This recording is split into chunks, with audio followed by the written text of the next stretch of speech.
Finally Samsung Galaxy S25 series launch হলো, যেখানে থাকছে ৩টি মডেল, যা হলো Galaxy S25, Galaxy S25 plus, Galaxy S25 ultra.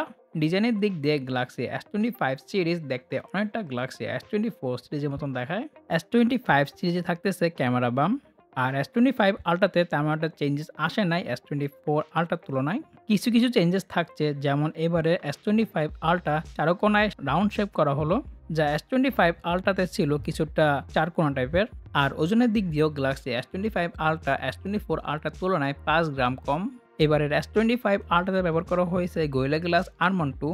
তাছাড়া ডিসপ্লের দিক দিয়েও থাকছে এবার বড় ডিসপ্লে, যেখানে থাকছে 6.9 ইঞ্চি LTPO 2X AMOLED ডিসপ্লে। ফোনটি রান করতেছে latest Android 15 with One UI 7। ক্যামেরাতে তেমন একটা পরিবর্তন নেই, এবার শুধুমাত্র ক্যামেরাতে আল্ট্রা ওয়াইড লেন্সটা চেঞ্জ করা হলো, যেখানে থাকছে 50 মেগাপিক্সেল আল্ট্রা ওয়াইড, আগে ছিল যা 12 মেগাপিক্সেল। তাছাড়া ফোনটির ব্যাটারি এবং চার্জিং স্পিড আগের মতনই থাকছে, 5000 mAh ব্যাটারি এবং 45 ওয়াট ফাস্ট চার্জিং। প্রসেসর হিসাবে গ্যালাক্সি S25 সিরিজে ব্যবহার করা হয়েছে Qualcomm Snapdragon 8 Gen 3 SoC for Galaxy, আর থাকছে 12GB র্যাম এবং UFS 4.0 স্টোরেজ।